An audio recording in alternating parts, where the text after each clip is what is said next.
Howdy, howdy, ho. Welcome back to the show. It's Friday. Not a posting day of mine, but whatever. We're still grinding. I missed a day. Doesn't matter. You guys don't care. Here we are. Michaela Ghetto, the guest today. She is a professional mountain bike rider and artist. She's starting her own brand, lifestyle brand called Fur to Girls, which is pretty cool. We're going to go into the meaning of that. And yeah, she's an amazing person. I got to meet her while doing my internship with IFHT, which is a film production company out of Vancouver, Canada. I got to work with her then, but I actually met her when I went to summer camp. So that was an interesting story, which we also get into. So yeah, I'm just fortunate enough to know Michaela. She's a badass, and I'm excited for you guys to be able to listen and learn from her and the things that she went through her 9 years of professional downhill racing, and now she just makes video projects and art and stuff, and she's super cool. So I really hope you guys enjoy and have a great day. Welcome to Worlds. Bye. Hey, ladies and gentlemen. Good morning, skier. Pretty good right now. Welcome to Worlds. How are you? We're chilling. What's up? Long time no see. I miss you. Oh my goodness. Yeah, I miss being up in Canada. Things are a little crazy here down south. Look at your little flag. Yeah, I'm a passionate Canadian lover. I love Canada. It's the best. Canada's awesome. I love America too, but I love Canada too. Where are you in America? I'm in Orange County right now, like near LA. California. Los Angeles, California. Right. Mm-hmm. Okay. Yeah, I've been traveling around for work though, so I haven't really been in California for like a couple of I just got back and I've been here for 3 days. So Oh wow. yeah. Cool. It's been though. My best friend from high school lives in LA, and she has just come up here because she's got dual citizenship. So she just like finished her whole quarantine thing. I'm sure maybe you saw my reel from yesterday.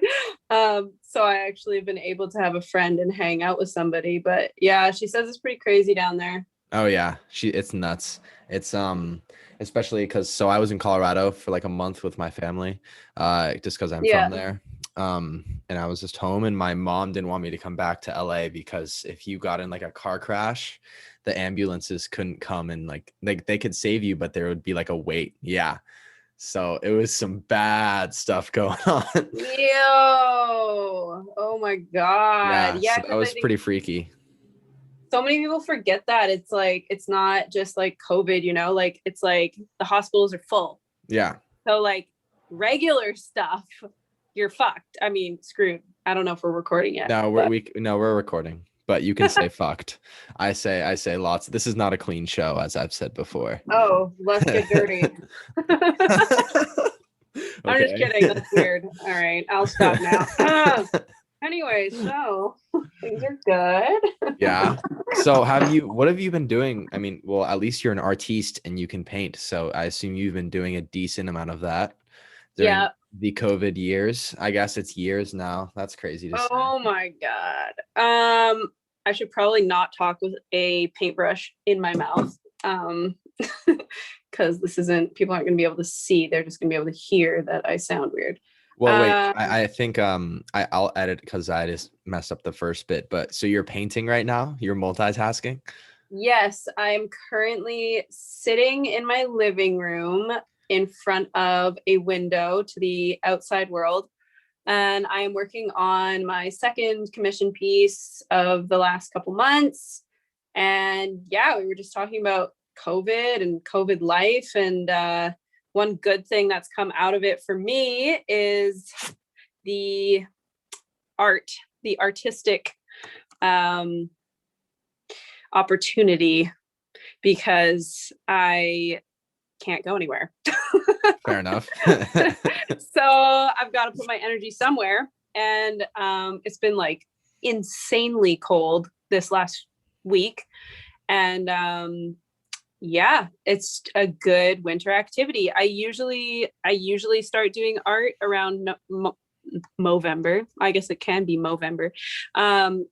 I usually start doing art around November, but then I'm usually like at this point in the year, I'm usually in New Zealand right now. Yeah. So yeah, it's been that's like a positive thing. I guess. I wish I was in In New New Zealand Zealand, right now. yeah. Oh my gosh, I'd love to be in New Zealand. Yeah, instead of painting in my living room. But you know what? I'm improving my skills, so it's not all bad. Hell yeah. So you say you normally live in New Zealand. How often? How many over the last couple of years? How often have you been able to go there? Um, Because you did like Crankworks announcing and stuff like that too. So yeah. So I'd been to New Zealand, I think the year before. I'm trying to remember the first time I went. I think the first time I went was for Pink. No, the first time I went was like my last. So this was before For the Girls, before Intersection. I think this must have been 2017. And I had actually just lost my bike sponsor.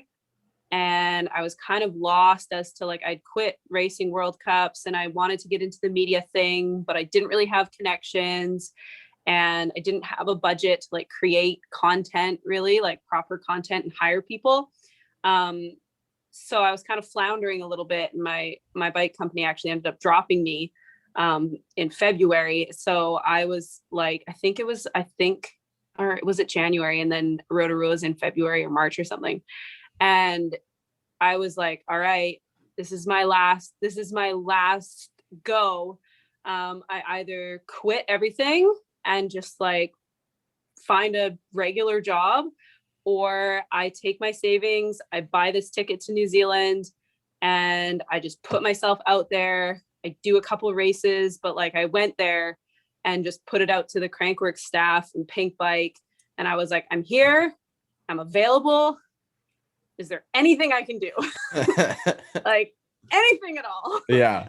And Crankworks actually ended up being like, hey, yeah, you can do some Facebook Live stuff for us. So that was the first time going to Rotorua. So I guess that would have been 2017. But it's actually kind of a crazy story, because after that, it all sort of just like took off and snowballed from there, because it was like Rotorua, I did that with Crankworks, and then for Leger, Crankworks wasn't able to pay me anything, but then Pink Bike was like, oh well, we'll buy your ticket if you'll like manage our Instagram accounts. And then at the end of that year, Crankworks came back being like, hey, do you want to be the new voice of Crankworks? And I was like, oh my god. So it's kind of a long answer, but yeah, that was the first time in Rotorua. So I've been going back ever since. And I feel like each time I go back, I like extend my stay longer and longer and longer. You were there for like a month last year, right? Well, I guess 2 years ago now. Wow. Yeah, 2 years ago, I was there for almost 2 months, I think. And then last year I was there from February 6th to March 10th or something. Oh, like so right. you left right before it all went to Yeah. I shit. I should have stayed. No. Yeah. No, I mean that would have been pretty clutch, honestly. I know, like just be stuck in New Zealand. Oh no. There was oh no. I read this article about you know what Stab magazine is, like a surf. Yeah. It's like the surf equivalent of Pink Bike. Totally. For people who don't know even know what Pink Bike is, because there's other people that aren't mountain bikers. Pink Bike is like oh gosh. Okay. So the skiing equivalent of Pink Bike is New Schoolers, and then Stab is the surfing equivalent. So that's some of my audience. And then people who don't know anything about action sports, I guess it's just like news gear, all that kind of stuff. But anyway, so Stab put out this article that talked about these guys who got stuck in I don't know if it was the Mentawais or Fiji or something like that, but basically they had a month and a half of just perfect surf all to themselves. And they talked about how much they hated it. What? Yeah. So after like because basically you're there with like a couple buddies, right? And you're just surfing perfect waves like over and over all day. like so much that to the point where you just become like immune to how insane it is. And then they said Yeah. that they'd like rather go fishing with their buddies than like surf perfect like 10-foot rights. It's just nuts. Wow. And I thought That's that like was such an interesting, like, it's not a metaphor, but I guess it's just like a thing of perspective to be like, even like something Totally. so perfect you can get so much of, and then it just becomes like whatever, you know what I mean? Well, it's like that just affirms my whole like belief of like, you don't appreciate the good unless you've experienced some bad. Yeah. And it's like, how are you going to know that it's good if that's all you get every day, all day? It's like, go have like a week of crappy fishing, and then you're going to be wanting to like get back into those perfect waves again. But if you're just being, and it's also like the whole like having to work for something, like if it's just given to you, or like you don't have to check the surf, you don't have to wake up at 6 a.m, you don't have to like have that, like that's such a huge part of surfing, is like this like unknown, and like catching that moment where the waves are good. At least that's what it's like in Canada. It's like, oh my god, there's a good day like once in the month sort of thing. And it's like that hype is like so much a part of it as well. It's like in the winter here, it's just pretty, I mean, it's pretty crap. Like the weather is like, it's just raining every day, or like ice raining or snowing, and you just get like the past few days it's been cold, but like you get 3 sunny days, and you're like, you appreciate it so much more than like I would go and live in LA for 3 months of the year, back when I was training for racing. And to be honest, yeah, like you just become like complacent to the weather. It's like, oh Sunny wow. and 72. Well, I guess Yeah, it's sunny like, and whatever Celsius. yeah, Oh gosh, I didn't. sunny and enjoyable. And it's Yeah. like after a month and a half, you're kind of like, am I in the Truman Show here? Like every Yeah. day is the same. Like it just becomes monotonous. Even though when you're like sitting in the rain in Vancouver, you're like, man, I wish I was in LA right now. But You want what you I can't have. yeah, I don't even know what it means. Humans are funny things. Yeah, we're weird. I grew up always like filming stuff. I'd be filming skiing or skiing and have ideas for biking, and then when I'd be biking, I'd be like, oh, I wish I could film skiing. Yeah, And you totally. never like look at the present moment and be like, damn, this is pretty sick. Totally. I know. Yeah. And it's like, it's good to practice that. I try and practice that, like sitting back and looking around and like really just kind of like taking it all in, and being like, damn, like, yeah, I should be really grateful for what's going on right now. Yeah, it's pretty insane. So so you got back from New Zealand in March, and then what was the initial COVID thing like in Canada? Because I honestly haven't talked to any people about that. So it was kind of funny because I got back, and at that time I lived with like 3 other people. Yeah, 3 other people. And it was like their buddy's birthday or something. And so I had like just, COVID was like, it existed, and like I kind of was distancing myself from my roommates, but it hadn't exploded yet. It hadn't been like, people didn't really know what was going on. And so but it was like enough knowledge that like I was like, oh, we probably like I'm gonna wash my hands and like not share utensils with you guys or whatever. And then they invited a bunch of people over for this guy's birthday, and the guy had just come back from the States. And I remember being like, is this like a good idea?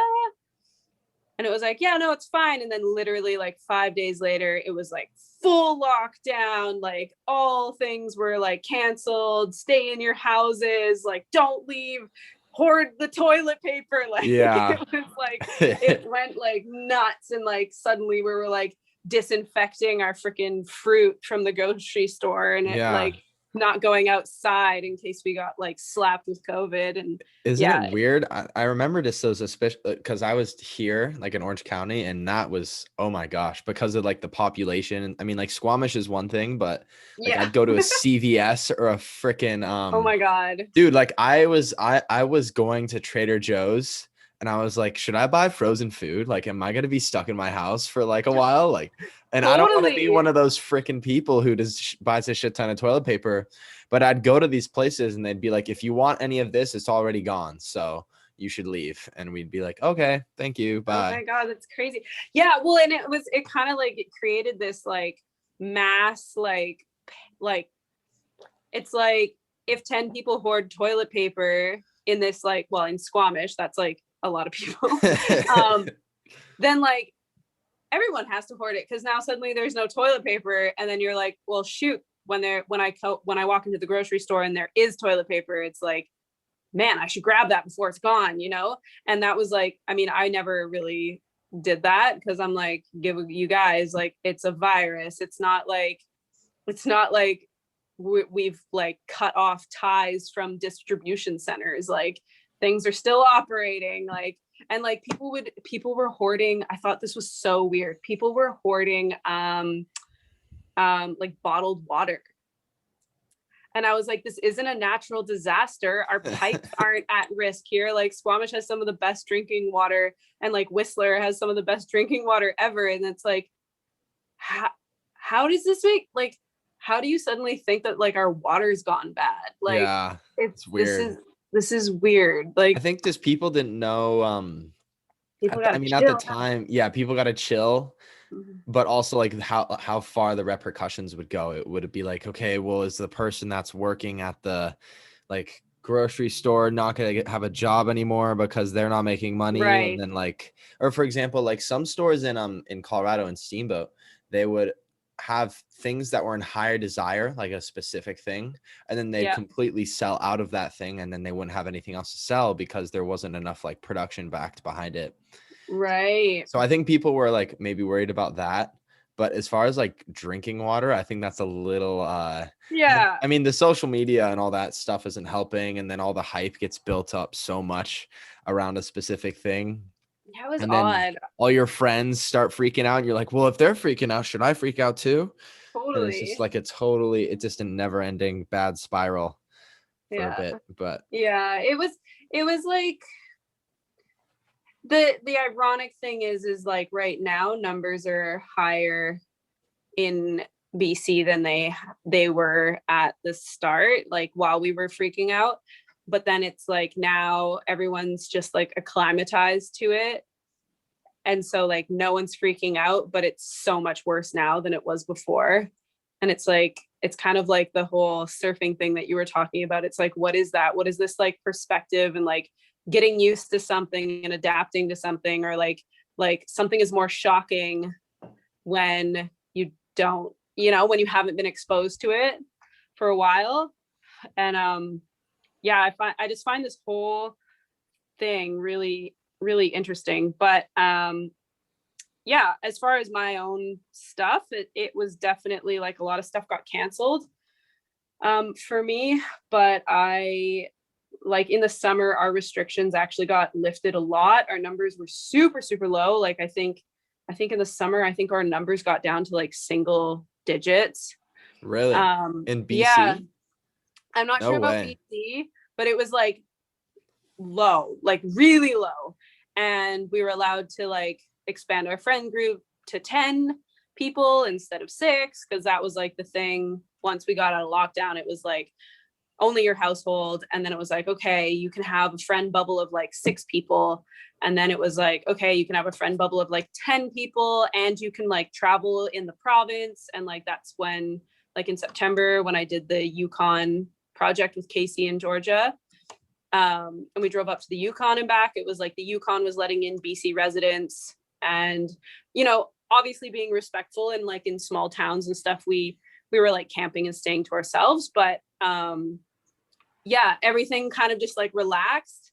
And then I feel like it was like Halloween, Thanksgiving, when people are like traveling to see family, and like from back east to here and down and back and whatever, that's when it like, and cold weather, so everyone's indoors instead of like meeting outside, that's when it like re-exploded.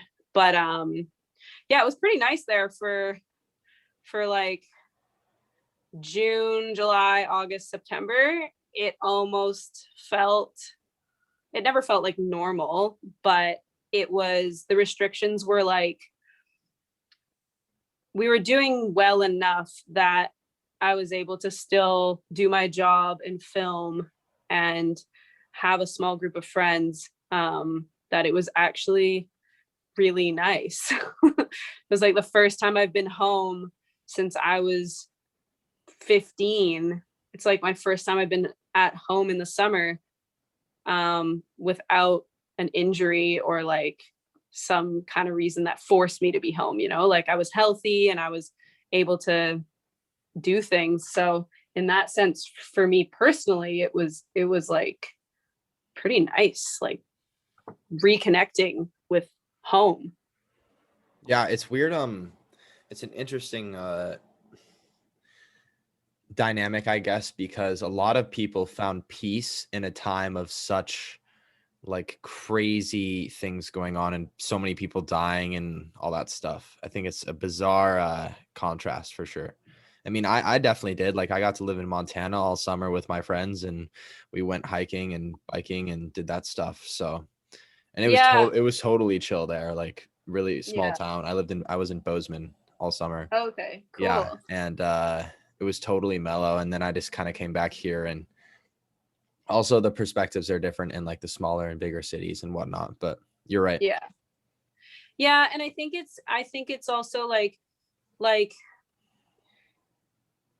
yeah, like you said, like in a time of chaos where like a lot of lives are lost and like bad things are happening. I think the forcing people to be at home and spend time with each other, like a lot of people had to stop going to work and they're just with their partner, which like can cause issues, or you know, like there's a whole thing with that too. But like, I can only speak from my own perspective, it like forces you to sit with yourself and kind of like stare yourself in the face. Like, I feel like a lot of people live their lives distracting themselves and escaping themselves and like constantly on the go, so you're never really thinking about like you, and like maybe there's things that have happened to you or in your life and lessons that need to be learned, but you're just like, I don't have time for that. I'm like, no. And like, I found that COVID really made me look at myself and like learn a lot about myself that like I wouldn't usually have the time, or like I just would like avoid a little bit, or like it's not even like, oh, I need to deal with issues. It was more just like, wow, I actually learned that like I really like being home, and I never thought I did like being home. Like, I've spent the last 15 years of my life constantly traveling because I hated being at home. Like, I'd be home for 3 weeks and get this feeling like I need to leave, I need to get out. Like, I don't know why, but I just don't want to be here. And like COVID forced me to like face that, and it's like, why don't I want to be here? And like, what is that? And like, it just, I found a lot more, like you said, like inner peace with like having to sit with these like maybe uncomfortable feelings a bit more. Yeah. Coming from so you're from the North Shore of Vancouver and now you live in Squamish. So coming from such like a beautiful place and like through that self-analysis, what did you find was the reason that you didn't want to be home?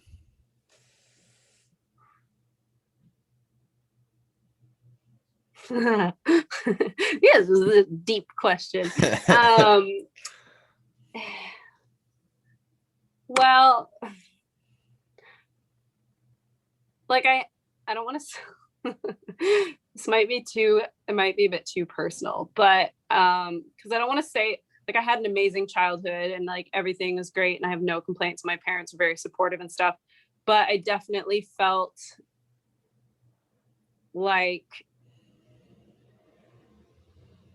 there was always, I feel like maybe like where I grew up and the people I was surrounded by, there was always this like standard that I felt like I could never live up to, and I never really felt like I belonged.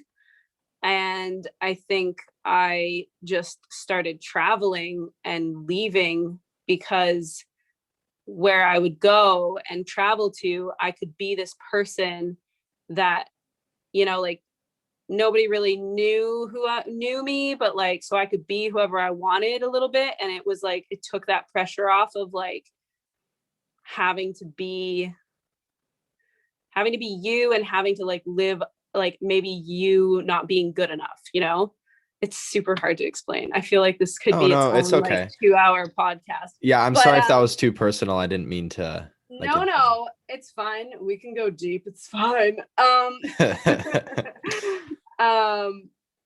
But yeah, kind of like that. It's like when I'm traveling, I mean, not only do I just love the change of pace and the change of scenery and all that stuff, it's like with my like biking family community and the people I've met and being on a project and just feeling like you have a purpose and feeling like you're doing a good job and like being with like-minded people in beautiful places. It's like, yeah, why wouldn't I want to do that? It just like makes you feel like you have a lot more purpose and value than kind of like where I grew up.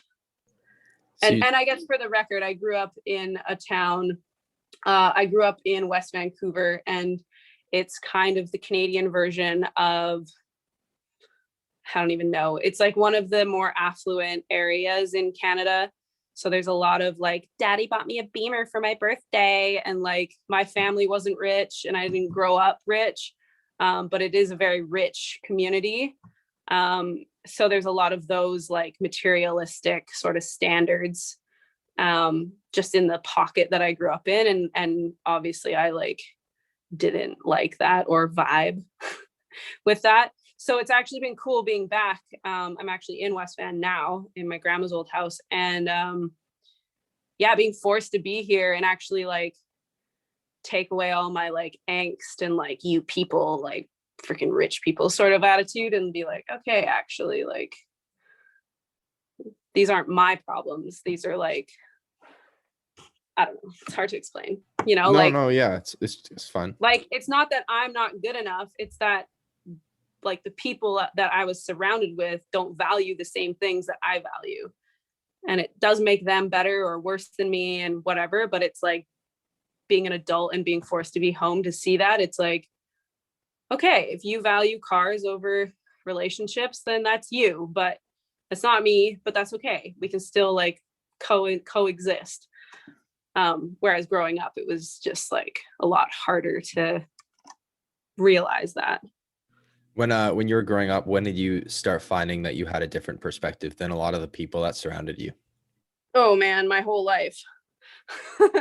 Like my whole family, like I grew up like living on a boat every summer with my brother and my mom and my dad, like in the middle of nowhere from when I was 3 to when biking took over. So like going back to school in September, like a lot of the other kids have like gone to summer camp and like gone to their like houses in Whistler and like hung out with each other. And I was like, I built a fort on an island, caught a rabbit. And like, it just wasn't like, my family wasn't really doing the things that all the other families were doing. And like, yeah, like I didn't have TV growing up and like just lived a very outdoor, like very like non-materialistic upbringing. So I definitely always felt a little different. I definitely found friends that like were similar, but yeah, it was definitely like as soon as I started racing and getting into mountain biking and like finding that community, I was like, oh my gosh, there's other people like me that like just playing in the dirt. This is so cool. What were so you talked about, yeah, you just said how they like playing in the dirt. Like what were some some of the other characteristics of the racing mountain bike community that you really like empathized with and found yourself having similarities with?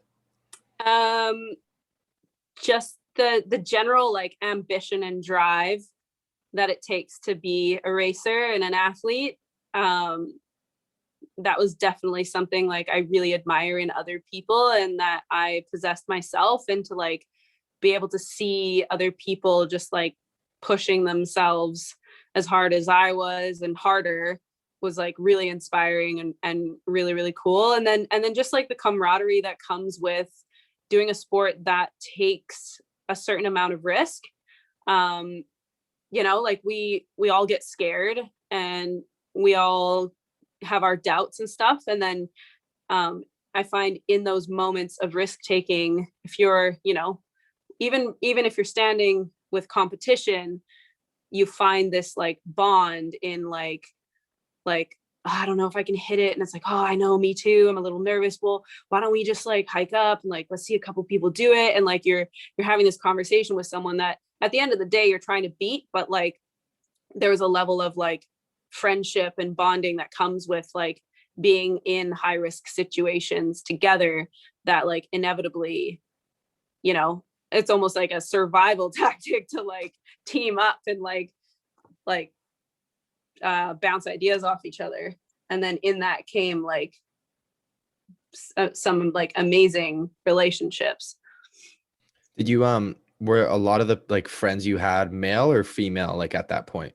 Because like the females like women's role, and honestly you've had a lot to do with this, but like women's women's role in mountain biking has changed significantly over the past decade. And so Totally. I'm just curious about like what it looks like when you first were getting onto the scene, and I just want to like talk about how that changed throughout. Yeah, so when I first started, for sure there was like way less women. Like we're talking about 2000 and like, oh my God, I think I started getting into it. I was like 13, I guess. 2002, I think my first like Whistler bike park pass is like I still have it. I think it's like 2004. So like, God, it doesn't feel that long ago for me, but for you. Yeah, I was 4 years old, so Yeah. Okay, whatever. No, so it was a while ago. And yeah, like my brother got me into the sport. The boys down the street rode. I rode with all boys all the time. And it wasn't really until I started racing provincially. There was no girls my age really doing it. It like, there were some girls in the high school series and stuff, but there was definitely like for junior women, it's like, oh, like you show up at a race and it's like, cool, I'm the only junior girl. Show up in another race, it's like, oh, there's one other girl. And so I'd like constantly just compare myself to the pro women's times because there was like a few more of them. So yeah, like obviously my brother and like his buddies totally got me into it and were so supportive. And then Katrina Strand, Claire Bashar, Brooke Baker, Danica Schroeder. You probably don't know any of those, but Katrina and Claire still ride and live in Whistler and stuff. But they were my like mentors, and because they're about, I forget how much older they are than me, but they're like older than me. And so they really like took me under their wing. And like, if it wasn't for them, honestly, I probably wouldn't have kept riding. Like they got me through everything and like showed me that like competition can be fun and friends and like all of that stuff. It was, yeah. So I owe it to them big time. Having those girls there where it was like a huge game changer, but never went without a lot of supportive dudes as well. what were the initial hardships in like racing and stuff? You said that they helped you get through that, and what were those like initial hardships? Oh, I mean, have you seen For the Girls? No. I have. Yes. I'd say at that time I found it a little hard to find role models that I felt really reflected who I was. because I wanted the skill set and I wanted to be like badass and tough, but I was also really feminine and girly and kind of just like a regular girl. And at that time, there was kind of a stigma around downhill racing that like you had to be this like super rough, hardcore, like throwing the horns, like short, spiky hair kind of chick. And I was like Missy Giove. And I was like, I looked up to Missy Giove so much as a rider, but I didn't really like see myself in her as a person. And then, so I was like, and then there would be like the other side of it where like there would be attractive girls, but then they weren't really seen for their skills. Like they were kind of just like posing in bikinis on their bikes, and like their skills, I'm not even sure were even talked about or like recognized. It was all about just being hot. It's like, oh my God, a hot chick. And I didn't really relate with that either. And I was kind of like, well, can I try and be like hot and good at biking? Is that a thing? Or like, do I have to wear a bikini to get sponsored, or do I have to shave my head? Like, I'm not really sure what's going on here. Like, not really sure how to survive in this industry right now. And yeah, like Katrina and Claire just kind of showed me like, you can just be yourself, and that's sweet. And like, you don't have to feel like you have to fit into like one of these, at the time, felt like polar opposite categories. It was like hot chick, bikini model, biker, or like super hardcore, only care about shredding, hates dresses, like super tomboy vibe. And yeah, Katrina and Claire showed me that like there is like this middle ground, or like there is a place where you can fit, and like it doesn't matter, you can just be yourself. When did you find that initial like knowledge that there were those two main factions in the first place, and what were your feelings towards that? Like, were you frustrated with the industry? Were you like, why is it just have to be this way? Or I mean, I think at the time it was so commonplace. Like the moto industry was the same. The car industry is the same. There were showgirls, monster girls, like at every event, there were girls in tiny leather mini skirts with their butt cheeks hanging out, like trying to sell you stuff. It was just a very different world, you know, like even in society, you know, like I feel so old talking back in my day. You had to fight for your rights as a woman.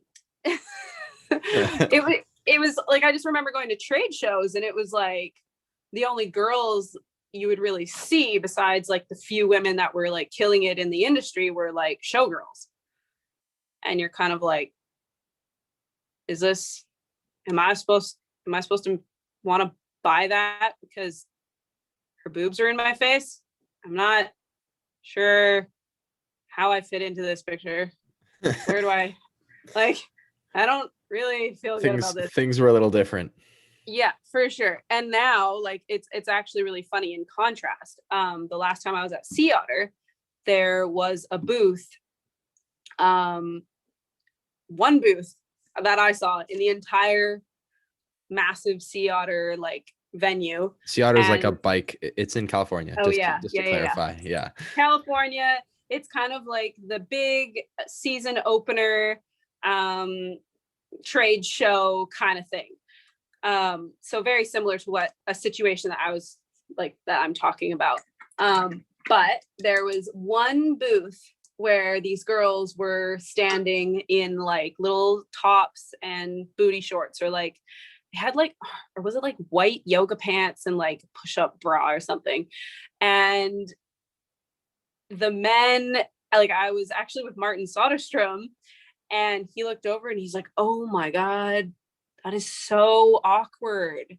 And like, I was like, oh yeah, like, ooh, like we don't really do that anymore. And it was really cool to hear him being like, ooh, this is making me uncomfortable. And like, you could see other people walking by were kind of like, Not sure you guys got the memo, but we like kind of stopped like exploiting women like this a few years ago. Like this isn't really cool anymore. Yeah. And witnessing that, versus when I first got into the sport, I was like, wow, that is really cool. Like how far society and the industry and like everything has come in 15 years or 17 years or whatever. Yeah, it was awesome. I was like, wow, like the guys are uncomfortable, whereas before it was just kind of like commonplace, nobody's fault. It was just kind of like socially acceptable that this is how things were. So it's cool to see that shift for sure. So you went so you got into becoming a professional mountain biker, and you raced for 9 years on the UCI mountain bike downhill tour. World Cup tour. Say that 10 times fast. No. World Cup UCI downhill mountain bike World Cup tour. There you go.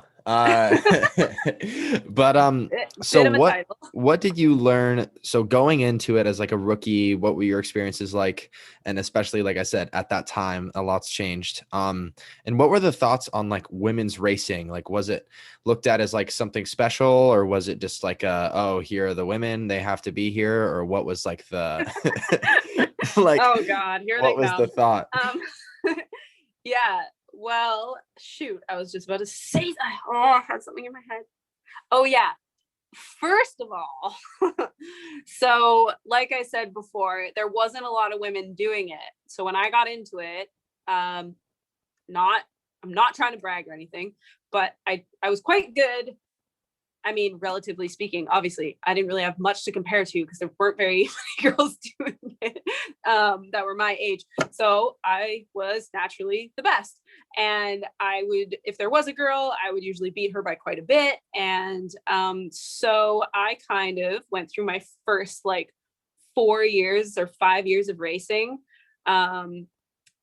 pretty much winning everything by a lot. And then I went to my first World Cup and got my ass handed to me. So it was this like rude awakening of, yeah, you're not so hot there, Michaela. You better learn some work ethic and some grit and determination. Because suddenly things weren't coming so easy for me. So that was pretty cool. And I wish that I had learned that lesson earlier, because I feel like if you start out as an underdog, you learn the work ethic and the grit and the determination and the picking yourself back up after you get rejected over and over. You learn all of those things at an early age. And if you can get through that point and become successful, you're like so much further ahead, I believe, than someone who's just naturally gifted and talented and had everything sort of just made easy or like handed to them as far as like results and things like that go in the beginning. Because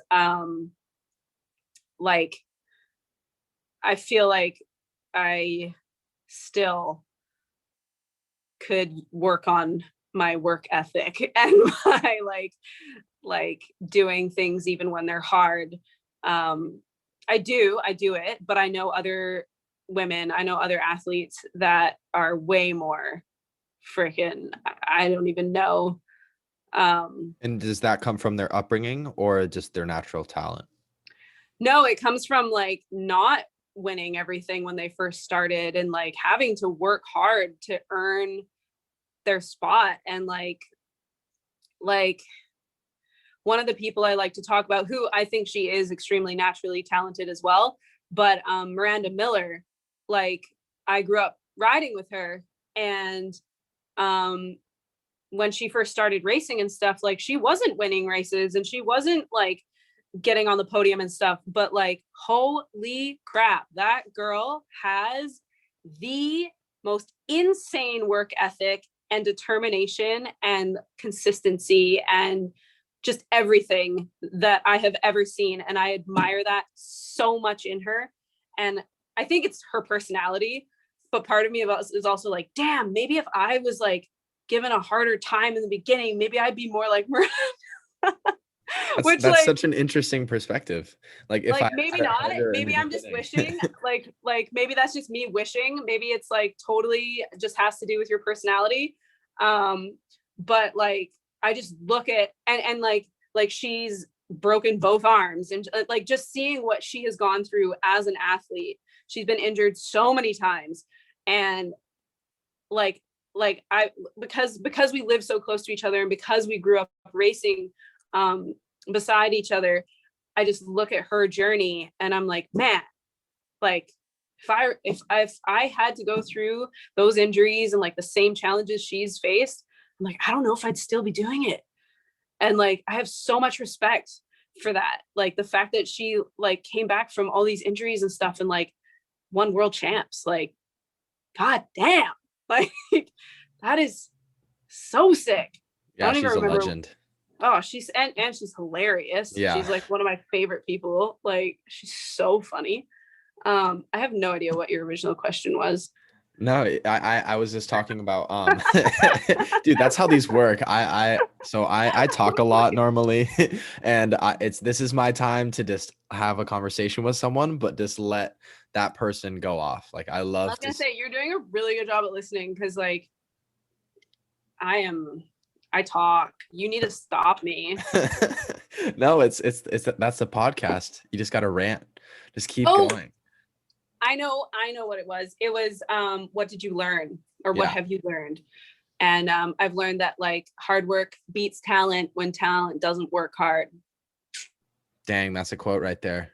I know, it was Hard on the work wall beats- of my gym. Really? Hard work beats talent when talent doesn't work hard. That's Yep. true. Dang.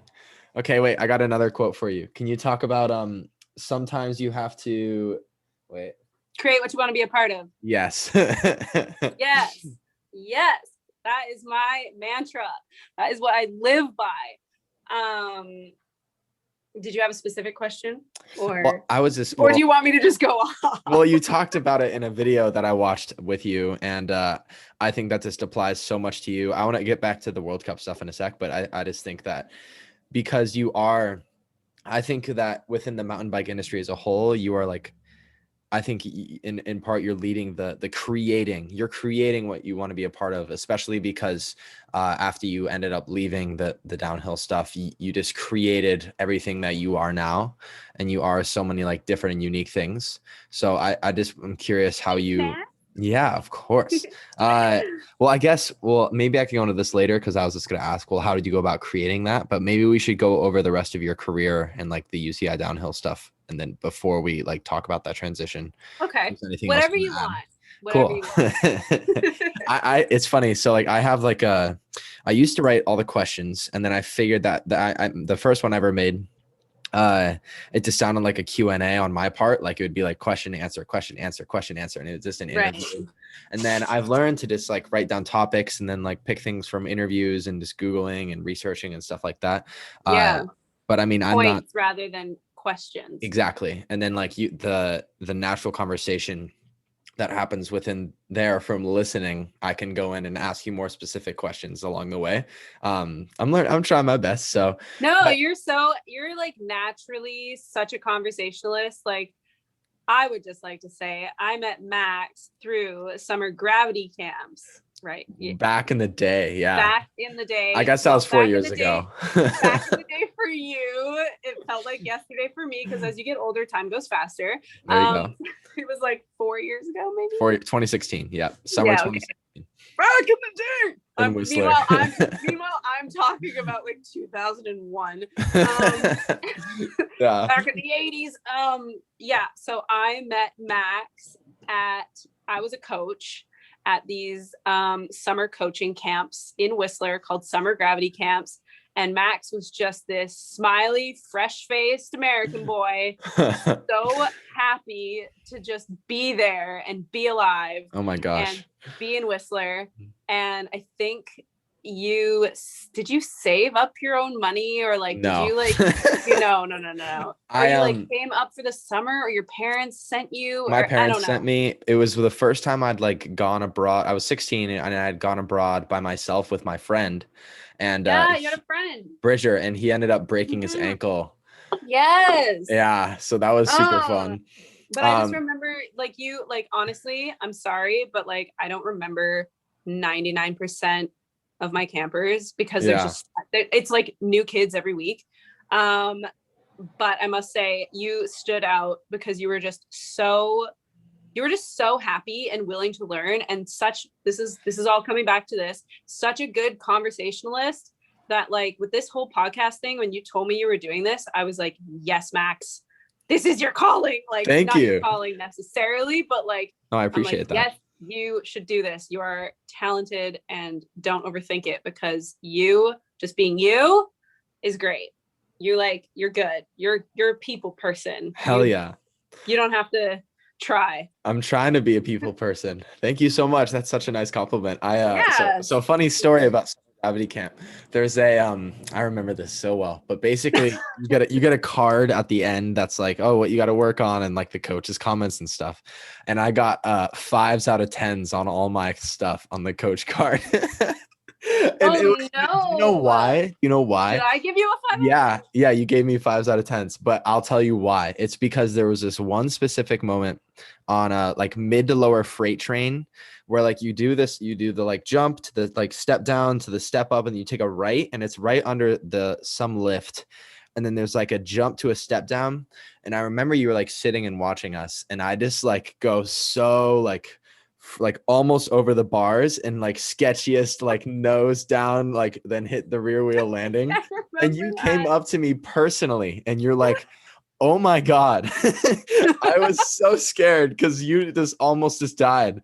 And I think from then on, you're like, this kid's fucking sketchy and I don't know what to do because I just almost died in front of you. And I was like, I blew it. She thinks I'm an idiot. I think I remember that. And I'm like, I don't want this kid's blood on my hands. And You're going at the back. Well, the funny thing too is that I ended up so on lower A line before they changed it, there was like no. It's on the upper section of lower A line. You go into the trees and it's like tree, and then there's a hard right corner with a boulder. And then I just like took that corner and like slammed on my brakes and just packed shit into that boulder and was just like crying my eyes out. And I was just Max, like, what's I up? hate to break it to you, Yes. but you were kind of sketchy. Oh, dude, I was so sketchy. I'm still a terrible. We love you, but you were a 5 out of 10. You were a goddamn liability. Great guy. So happy, so eager, carefree, but you know, we had to rein you in a little bit. You were gonna hurt yourself out there. I was so excited. Well, because I got there and I'm like, I'm doing A-line and dirt merchant and no one is gonna stop me. You were a 16-year-old boy who had dreamed about going to Whistler, who had finally gotten to Whistler, who hadn't learned his limitations. And you know what? We saw that. My friend broke his ankle and I almost broke dislocated my shoulder, but it was all good. Exactly. Don't blame me for scoring you 5 out of 10. That's dude, on you, man. But still though, that week was like probably one of the best of my life. Like I met so many friends, and I remember at the end we were doing like wall sits for like a fork or like shoes or something like that. And it was just the shit. And Howie was so funny. Oh my gosh. All the homies. And it would be the coolest thing. Shout out to anyone who like likes biking and you're probably a high schooler, because that's probably my audience now. If they want to do something sick, go to summer gravity camps, because that changed my life for sure. So. And it's so summer gravity camps, like just for a little bit more, is like they have the youth development camps, so you're with people all kind of around your age, and the whole premise of the camp is that you get to stay in Whistler and ride Whistler Bike Park with the pro riders. Yeah. Yes. So you're not just like having some random coach that took a course on coaching and is like, this is how you brake.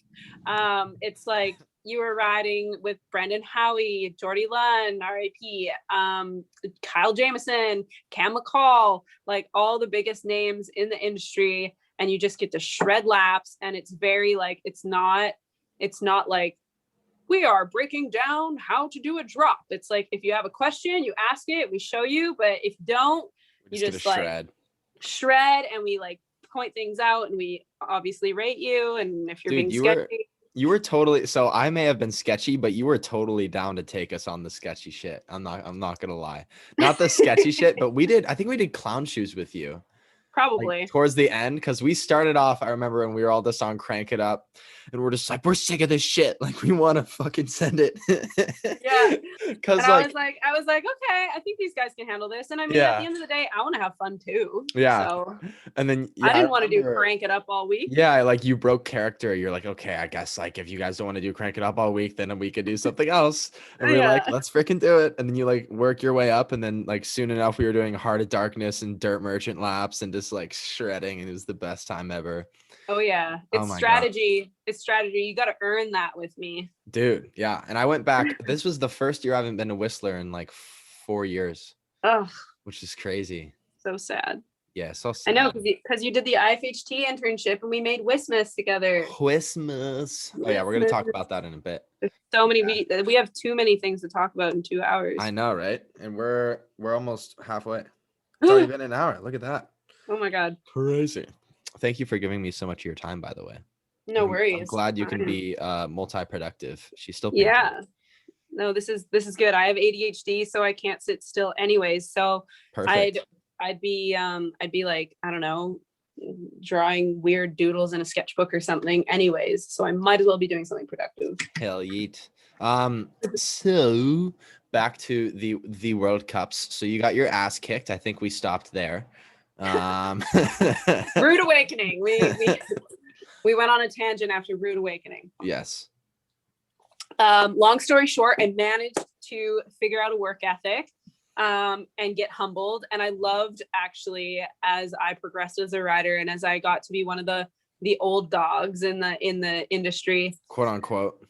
Oh, yeah, because if you're 27, you're old, apparently. But it was so funny noticing the pattern that would happen as juniors would come onto the scene.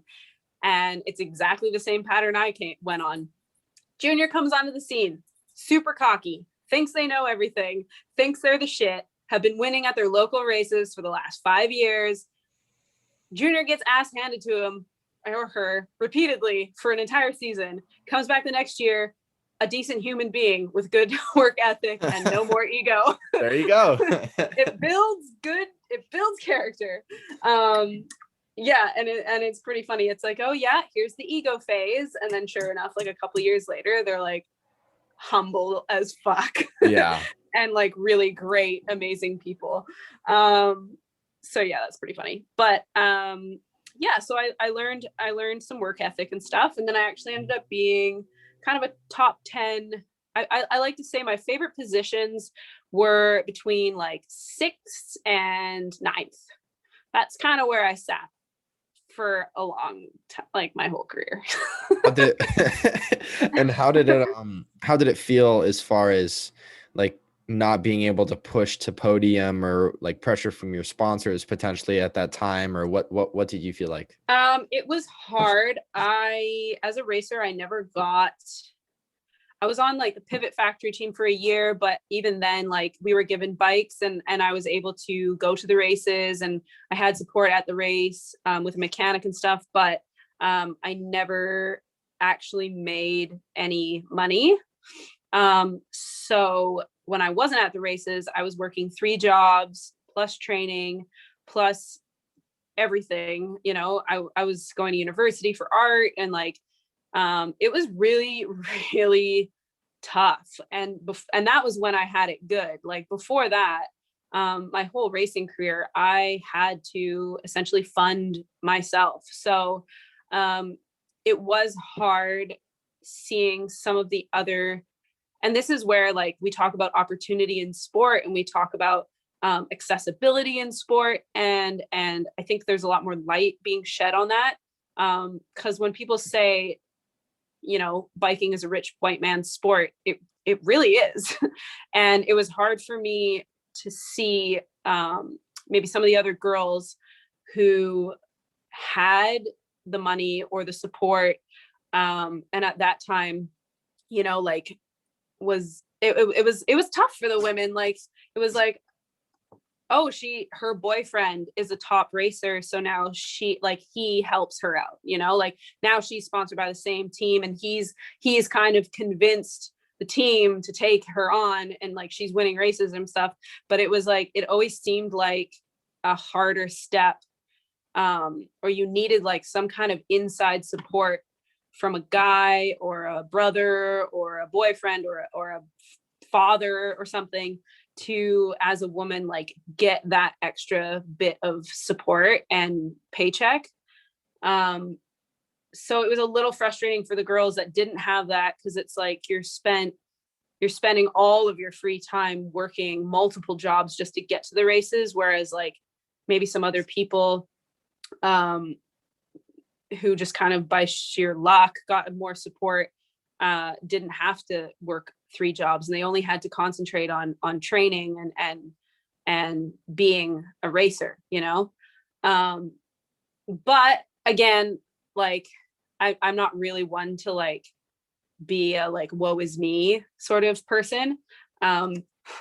So like, again, like who knows, if I was given all of that support in the world, maybe I still wouldn't podium.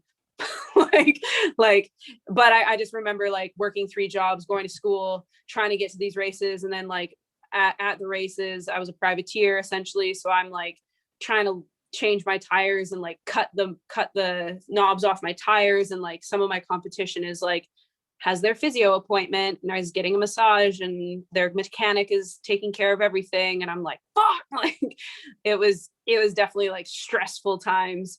But I think it taught me a lot of really good lessons. And I did get on the podium once. Where I did you did. podium? In what place? Mont Saint Anne, Canada. Hell yeah. Yeah, I always found I excelled at the more physically demanding tracks and like really technical tracks like Val d'Isole. I really liked, and Bromont when it was a World Cup track. God, it was just jank. But I grew up on the North Shore, and the North Shore is jank. So the slow, technical, super rocky, like awkward race courses were usually the ones that I excelled at. There you go. And, yeah, near the end of my career, it was like they were widening the tracks and making the tracks so fast and putting huge jumps and like all this stuff. And I was just like, I've never gone this fast in my life. Like the terrain where I grew up just like won't allow that kind of speed. And I definitely felt intimidated by that. That's for sure. If you feel like you just hopped back for a race today, how do you think you'd do? Oh my God, horribly. Yeah, no. No, the level of progression is insane. Yeah, I don't like I watch races now and I'm like, did I used to go that fast? That looks like really dangerous. Like, what are those people doing? Yeah, like racing is just another animal, man.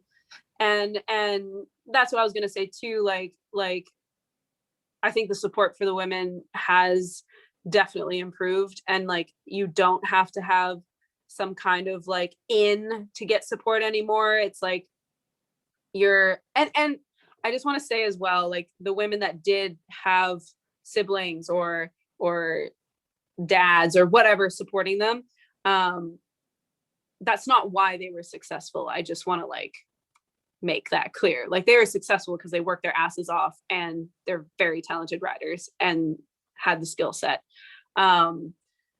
I just want to say that in case people think I'm like, no, yeah, all good. They only won because like their dad helped them, like or, like their boyfriend helped them. And I'm like, no. Not saying that. I'm saying the industry, it's easier for women now, I think. I could be wrong. I haven't been in the race scene for like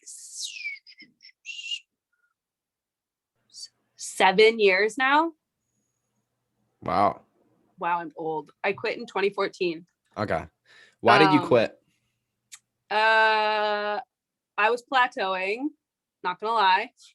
My race results were still kind of in the same spot.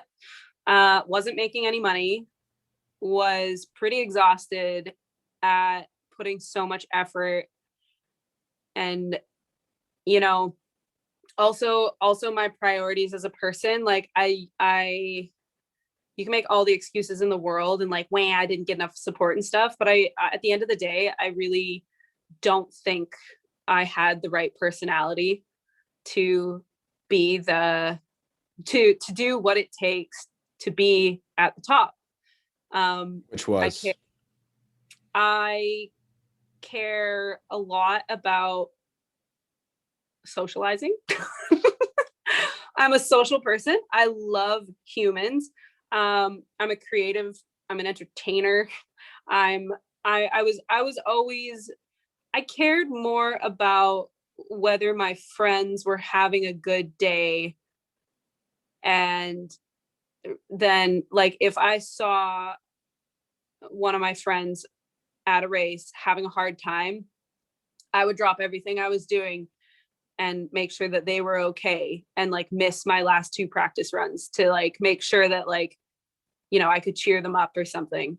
And I think to be the best, like you gotta put yourself first a little bit. Like you can't sacrifice your performance and your preparation for anything. Like it's so cutthroat, and like competition is so stiff, especially nowadays, that like you can't afford to like drop everything you're doing. Like, sorry, like you need to be 100% focused on the task. And I wasn't. So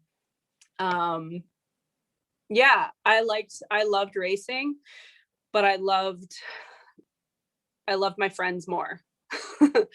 And a big crash, another reason why I quit, was a massive crash at the Wyndham World Cup. I got cross-rutted off of one of the big jumps, smashed my head, and had a really, really bad concussion that lasted, like the symptoms last, they're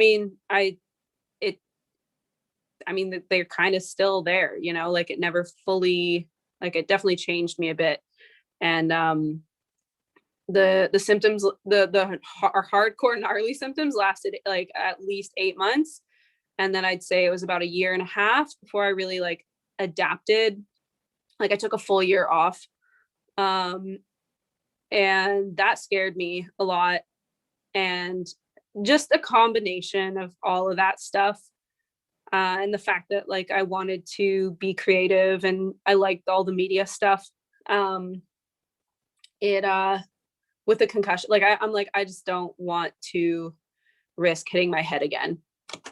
And racing and being forced to go as fast as you possibly can off of features that maybe you're not super comfortable with, but do it anyways. That just wasn't really for where I was as a racer, like top 10 rider, sitting in the like the 6th to the 9th sort of positioning. It wasn't worth it for me. Like, what am I going to do? Risk my quality of life for an 8th place? Like, risk hitting my head and having like bad, who knows? Who knows what I could have, you know, what could have happened. So the free riding, I mean, not that it's any safer, but at least with free riding, I have an option. Like I get to choose what I do, and I get to choose how fast I go and what features I want to hit. And I get to sort of delegate what's going on instead of just showing up somewhere and being told like, this is what you're hitting, and you're hitting it as fast as you fucking can. Yeah. I mean, that just sounds, I mean, especially with pressure from, I don't know if you had pressure from sponsors, but I could imagine, and also just like from yourself too, like, well, holy shit, I'm here and I'm working so hard for this. I need to do it. And then you like, sometimes aren't prepared. And then, yeah, you get injured, and especially head injuries. those are like, I'd rather break both my legs than get a really bad concussion, you know, Me too. because it just changes you. And I've had friends that have had that before, and then you just have issues coming back, and then you're always second guessing yourself, and it's exponential too. If like you get another one, it's 3 times as worse as the one before, and then Yeah. it's just terrifying. So I mean, Yeah. I totally understand the reasoning that you had. Not that I could be like, I don't get the reasoning, you should have stayed, but Yeah. Well, and again, like I felt like I had kind of plateaued. I'd accomplished all the things that I wanted. Like, obviously everyone dreams of being a world champion, but like I got on a World Cup podium. I won nationals a bunch of times. I won the Canadian National Series. I went to all over the world. I got to travel. I got to meet amazing people, and my results weren't it was getting to a point where like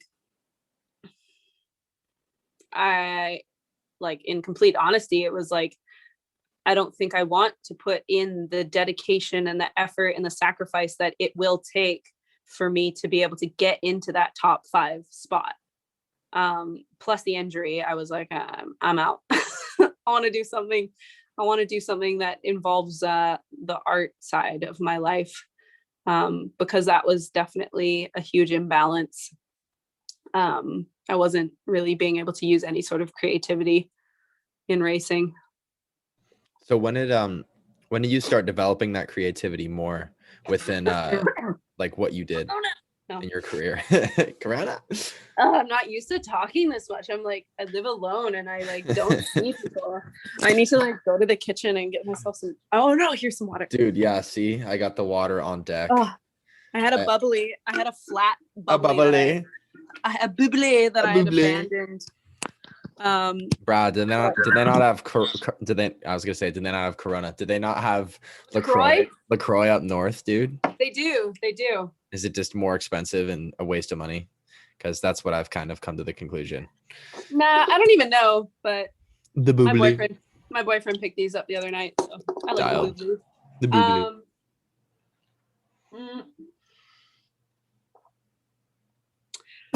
This is not on topic at all, but the LaCroix thing. First of all, in French, it would be La Croix. LaCroix. Le Croix. But then LaCroix. and then I kept on calling them like Le Croix or something. And then I heard online somewhere the company, who I think is American, was like, it's pronounced LaCroix. And I was like, who are you to tell us how to pronounce a French word? It is not pronounced LaCroix. We the people of America. We'll make use of different cultures the most we can. Like, you call your company a French name and then bastardize it with It's this awful LaCroix. pronunciation? LaCroix. LaCroix. LaCroix. Anyways, I also love the memes that are like, LaCroix tastes like it's like LaCroix tastes like something that's been near something, like oh, this flavor is, I was in the same room as a strawberry. Oh, that's totally true. It's like, this Yeah. flavor is almost a Sprite. Yeah, it's like, oh, this flavor is a lime truck drove by 2 hours ago. Oh my gosh. A hint. Just like, Just a yeah, hint. just a suggestion of a flavor. It doesn't actually taste like anything. I love them, but like, This coconut flavor is, I guess this kind of tastes like coconut, but whatever. yeah. Clementine Coconut is tree almost grew some- orange. Oh, Sorry, I'm no, it's all digging. good. I'm trying to find. Aha, there it is. Raw sienna. Boom. We're going So, in raw. No, Speaking of, oh my gosh. There's look, it's no raw flavor. sienna. Raw sienna. Dude, I've always wondered, all right, speaking of naming things, I've always wondered, like, who names paint and why does it have to be like the weirdest thing? Like Naples yellow. Yeah. Wait, pull some out. We got Titan green. Tightened? Titan. My favorite. Titan. Yeah. Do you know Scott Secco? Yes, I do. He always refers to Jenkins. He's like, my God, Jenkins. Like, he's always saying Jenkins. and this is called Jenkins Green. And I sent it to him when I got it. This one's called Chromium Oxide Green. Chromium oxide. Titanium White. That's confusing because titanium is not white. Oh, Titan Mars Pale. Wow. And Quite but then a there's things like complexion. Quinacridone Crimson. And I think Say that 5 quinacridone- times fast. Quinacridone Crimson. I feel like, and like Phthalo Blue. Phthalo. Yeah, it's with a P. Oh, that's fancy. Phthalo. Phthalo. Phthalo. I feel like I studied all this in university, but again, that was very long time ago because I'm old. Brah, stop saying that. You're 32. Chill out. My goodness. I'm just saying it because you're here. I'm old too. No, you're not. You're 20. I am 20. You're right. I have a beard though, so that makes me look old. So Oh, is that what that is? Yeah, dude. It's So on your people take face? me seriously. Yeah, I just painted on my face. I was wondering what's on your face. Just kidding. Just Funny. kidding. Okay, moving on. Oh yeah, I was gonna Questions. say I think the original color hues were named after elements that possessed those, like iron oxide and stuff, because like that's literally where colors came from, was like crushed minerals, Emerald. like cyan blue. Cyan, is that? I don't know. Cyan is blue. Yes. Yes, I know it's blue, but I don't know if cyan is like a mineral. I just know Anyways. emerald is a mineral and emerald green is green. So that's all I know. That's what our schools taught me. about Good colors. job. Yes. Lots of money for art school. Anyway. Yeah, I know my teachers would be so proud of me right now. Wow. I think they were called because of like the rocks they were made Something. They're like, yes, we'll get you hired. of. Yeah. Oh, funny. All right, brah. Well, we were talking about you leaving racing, and I'm just curious about how do you make that transition? You say you took a year off, and did you think about quitting biking and like going full art, or what was that process like? So I honestly, in that year, so that was 2015. That year, I really just didn't give myself any expectations except for just trying to get my head better. Oh yeah, another thing that I forgot to mention, I also like didn't get put back on the factory team that I was on. And for those who don't ride or whatever, a factory team kind of just means that you are given support at the races and you have pit space and all this stuff. So essentially I would have had to go back to being a privateer, which is essentially like living out of your van out the back of the pit, like demoted. Not having not having a mechanic, not having any support at races, begging for favors and trying to like use my friend's pit space because they felt sorry for me. And so that was like another factor into me going, you know what, I think we're done. Like It's I've time done to it. leave. Yeah. You know what, I'm just gonna let myself down. Yeah, no, and it was just like, okay. But no, so for that year, it was actually really interesting because I had at the time when it happened, when I was told I wasn't signed back with Pivot, I was actually told really late in the season. So I wasn't able to get onto another factory team. Because usually all of these things happen in like September, October, and like by October, it's kind of the done deal. So it was too late for me to even get onto another factory team, and I was absolutely devastated. And I didn't know it at the time, but it was going to be the best thing that ever happened to me. And like at that point, I was still determined to race and I wanted to race, and I hadn't realized the severity of my head injury yet, and hadn't had all this like revelation that I'm talking about now.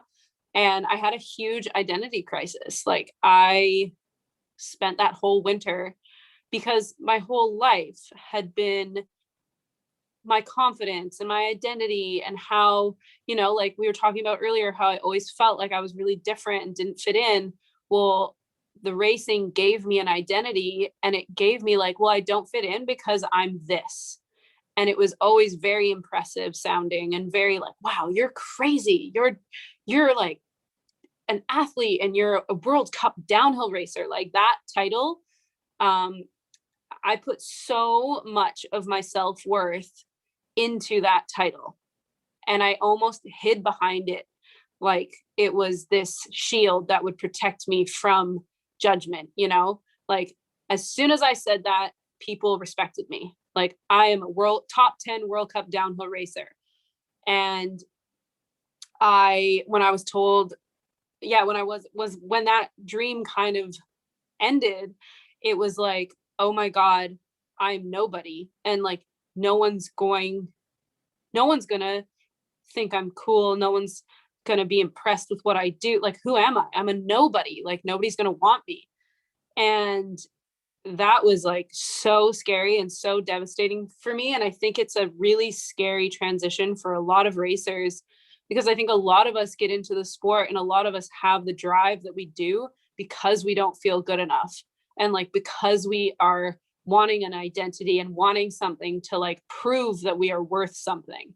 And when that title is gone, it's like, and it becomes your entire life. Like, as a racer, it is 24/7, like 365 days a week. You're thinking about what you got to do to be better and to be a racer, and to be at the top.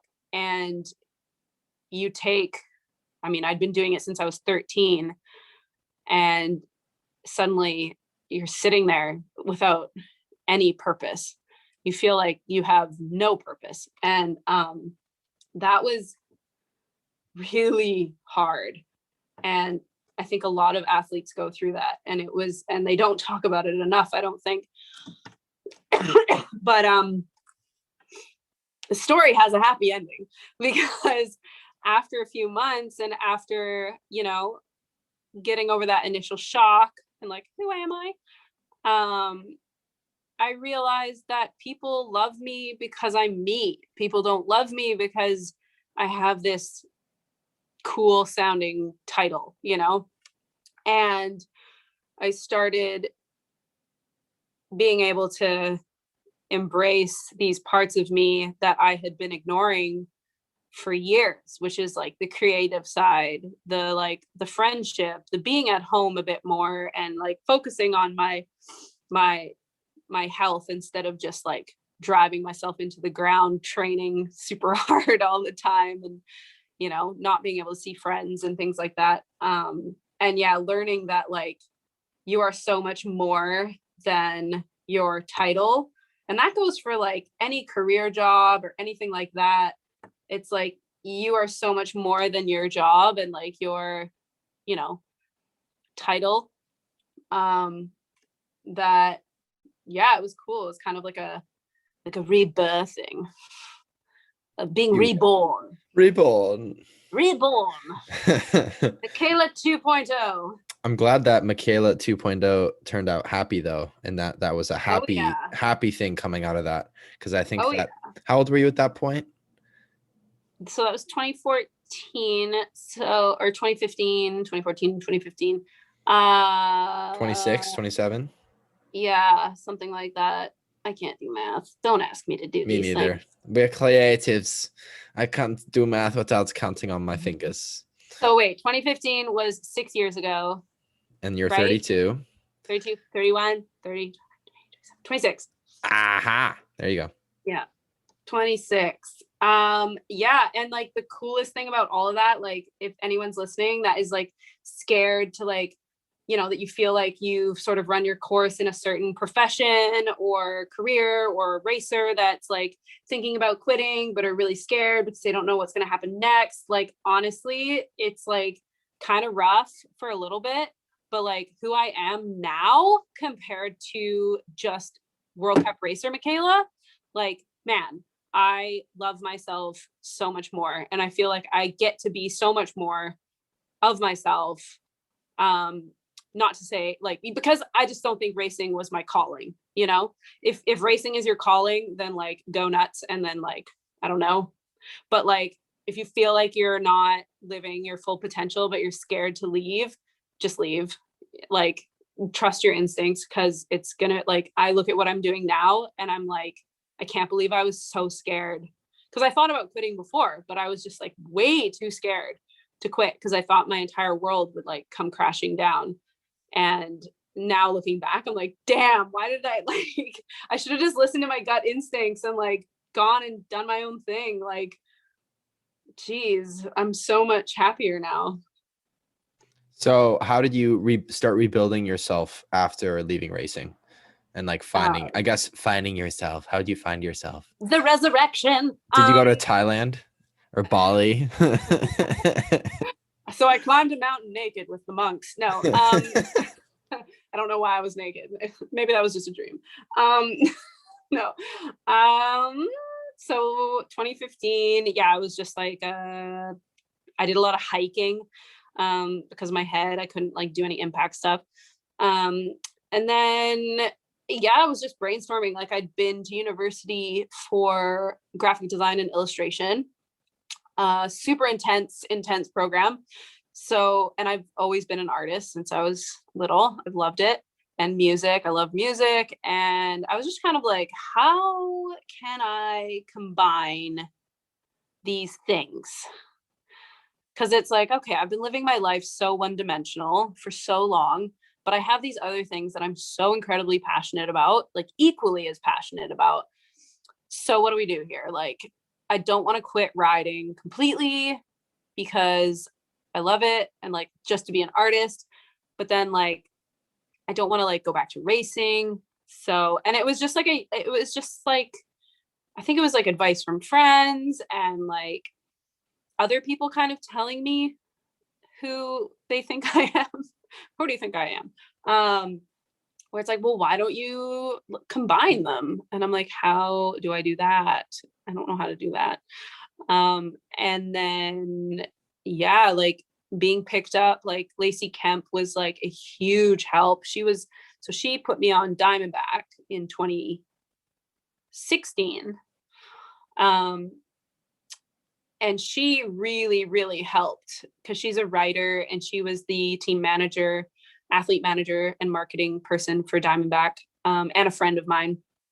And she really helped me realize my potential in the whole like free ride media side of things. And she was like, you could do this, you could do that, you're good at this, you're good at that. Let's take these things, let's sell them, let's get you a freaking sponsor. And like, she was just like such a cheerleader for me. But then I didn't really have the experience and the resources that I have now. So it was like, she got me this job and we had all these plans. And then, like I said earlier, like I didn't really have the budget and like the knowledge and the kind of like confidence to like go through with a lot of them. And so that sort of fell flat. And then that's when I got dropped in 2017. And then, so that was kind of like, oh, damn it. It was like a bit of a roller coaster. It was like, yes, no, yes, I failed, damn it. And then that's when I like back to Rotorua, invested in myself, put all my money in, gave it a last shot, and was like, all right, I need to like prove myself. Like, this is a whole new ball game being in this media side of things and like being a creative in the industry. It's like nobody, like, I gotta like reprove myself. People haven't seen me for a couple of years now. People don't know who I am or what I'm doing. Like, I just kind of disappeared. So yeah, then I made Ferta Girls Yes. and Intersection. So would you say that those two things were turning points for you? Huge, Yeah. huge. And I'd love 'Cause- to ask because I never have known this story. So for people who don't know, I interned with IFHT Films, and Kaz and Andrew and Matt, and they're all in Vancouver. And I interned with them summer of 2019. And it was insane. But basically they made For the Girls with Michaela, and I had no idea that you knew them or any of that. And I'm curious how you met them and how that project kind of came to be. And then, yeah, like I said, just talking about how that became a turning point for you in your career, yeah. who you came to represent. Yeah. So, oh man, I just want to say like one really quick thing. Andrew Santos was another one of my campers Really? back in the day. Yeah. Wow. With Camp of Champions before summer gravity camps. Yeah. I Holy was crap. his coach. Pretty funny. Where do you go? Anyways. Yeah, I know. I've been everywhere. No. Okay. Oh, my poor vocal cords. We can just stop if you want. That's feel like I'm kind of bored anyways. Thank God. Will Yeah, this I'm not will this lady listening. ever shut up? I just have all these questions I already wrote down, and I just kind of just like say it, and then I space out of it. Classic. No, we got all night. It's fine. Yeah, dialed. Okay, IFHT. That was a joke for people. I am listening. I'm an active listener. I feel like I have to clarify. I'm not spacing out. Yeah, Okay. if there's any cuties listening, like Max, and you're like, I'm a Dude, good listener. I have a girlfriend, brah. Oh, sorry. Well, if she's Yeah. listening, I mean, hope maybe she's she listening. can tell me if you're a good listener. Yeah. Yo, congrats on the GF. Thanks, anyway. brah. She's dope. I hope she treats you the way you deserve. So IFHT, I had done, man, where did I meet Matt? He would probably remember this better than me. My memory, this is another thing, like the concussions, the memory is not so hot. But I believe I did closing day Whistler Bike Park vlog with Matt. That wasn't the first thing I'd ever done though. I did a little cameo in, I don't know if you've seen it. I've seen but it. I've seen everything. But it's the one where I'm like, less yapping, more brapping. And it's like the girlfriend, it's like gender roles have switched. And Jason. Oh, I've definitely seen that. Yes. My girlfriend is a mountain biker, I think it's called. Yeah. And like the girlfriend's a hardcore mountain biker, and the Yes. boyfriend's like, I just don't know what to do. And he's like the shuttle bitch. And it's like kind of like these gender roles are reversed. Maybe that's the first thing I did with them. Anyways, I remember for that though, I was like, damn it, why didn't I get asked to do like the lead role? I could do this. And I'm like, how do I know these guys? Like, I want to do this kind of stuff. Anyways, so, but I think that the turning point was it must have been, 2016 closing. Because it came out of 2017. So 2016 would have been the closing Whistler edit. Yeah, I feel like that. And then it was like my line, I didn't even have a line, but it became a line and people still quote me on it. Matt's like, oh, what are you eating? And I'm like, a mountain bar, because we're in the mountains. And then I think I said I had to tinkle at some point. Yeah, you're like, I need to tinkle. That was the spinny thing. Yeah. Yeah. The Oh my beginning gosh. of Wheel of Nar. I don't even know what that was. Yes. But anyways, I had so much fun.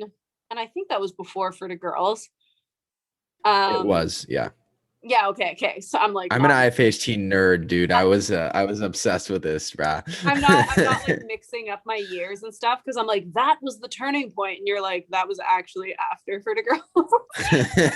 And I just have like created this story in my head. Yeah. But no. So anyways, I do this thing with IFHT. I've met Matt before. We have a great time. I know Jason. We were all on the North Shore, so like, I don't know, see each other around at events and things like that. And then that was well received. And then I got asked to be in Dirt Diaries. So they picked 6 athletes, and I was the only girl that was selected. And I knew I wanted to do something funny, and I knew I wanted to do something like and at that point, because it's 2017, right? Like I'd filmed the intersection with Red Bull where I ride through my artwork. I'd filmed that the previous October, but that was my first project I'd ever done. So besides that, I'd never worked with filmers. Like I'd never really worked with anyone.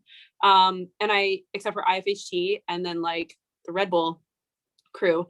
And I knew I wanted to do something funny, because I knew that my skill, if I didn't want to do a shred it, because I knew that the other athletes that were selected were better riders than me. And like, if we were to compare shred it's, like, I would want to watch them instead of me, like I can't do tricks. And like, so I was like, okay, so if I'm going to have a shot at this, it needs to like showcase my personality. It needs to be funny. It needs to be like impactful. So I went to IFHT and I was like, please, please, please, please film the Dirt Diaries with me. And they were like, no. And I was like, why? Wait, really? Like, yeah. And I was like, why? And then Matt was like, we've done it. We've won it. I've judged it. Been there, done that. Not really interested. We don't really make money. Even if you win, it's like a lot of work for not much like reward. And I was like, oh my God, like if you guys don't want to do it with me, like I literally don't know what I'm going to do. Like I don't want to film anything with anyone else. Like please reconsider. And then I think it was like a week or 2 or something. And they're like, we're really busy. And I'm like, I was in Europe because this was in June.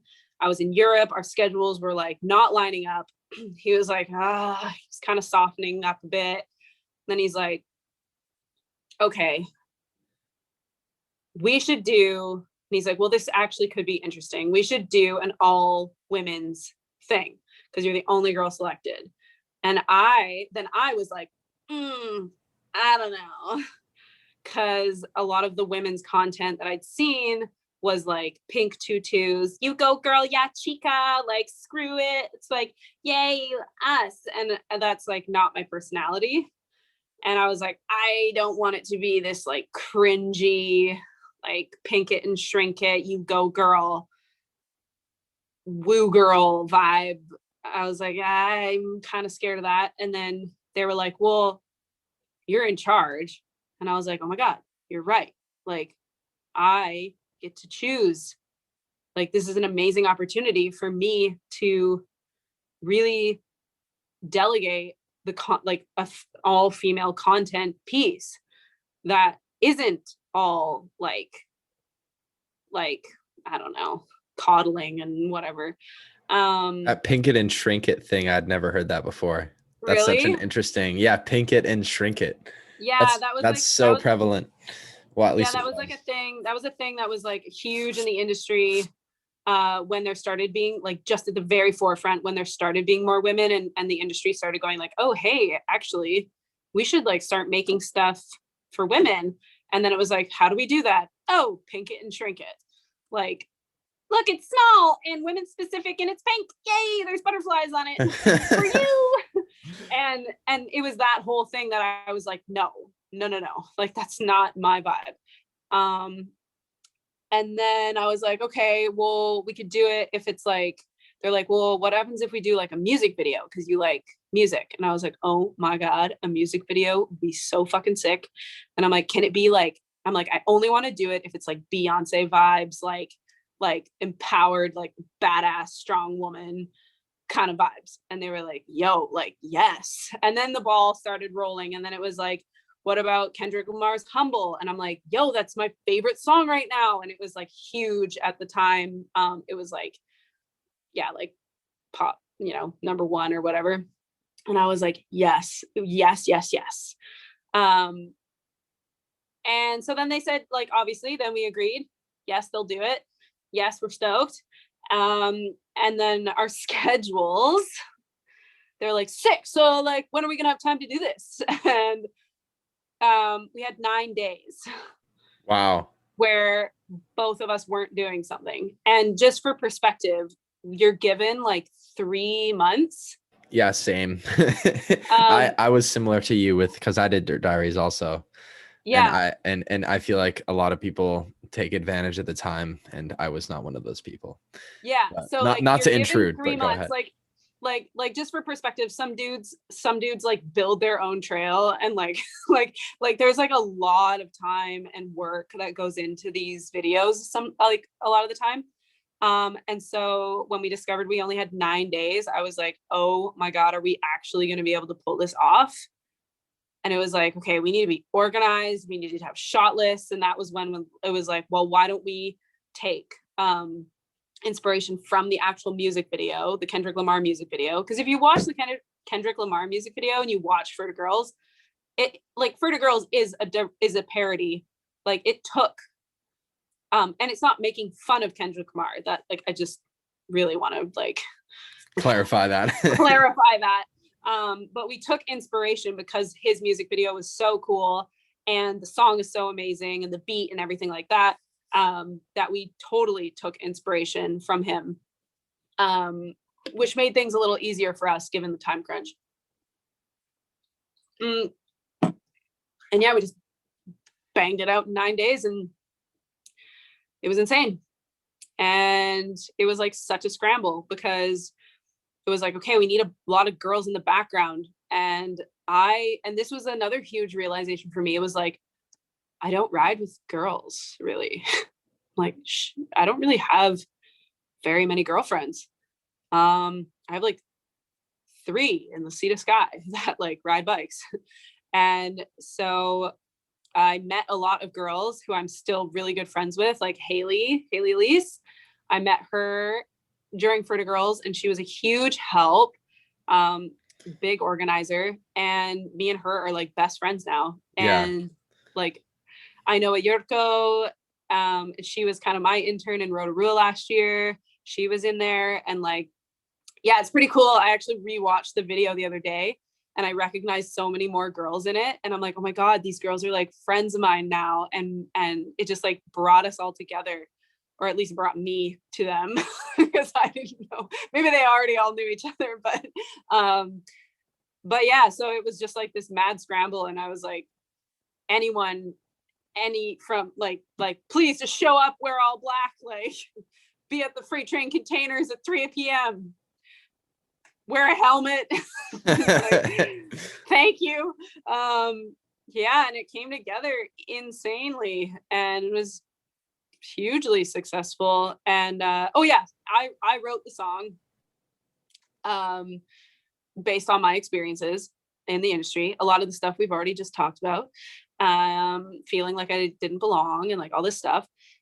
And up until present time, and like girls killing it. And the response was insane. It was life-changing. So when you guys released it at Dirt Diaries, what was there you go, For the Girls sticker. What was the original reception? And some of it was controversial. Oh yeah. The YouTube comments. Like female propaganda. Oh, that's my favorite. I'm like, this is a chronological, like if you listen to the words, it's like, I remember buying my first bike with my allowances, cruising through the neighborhoods.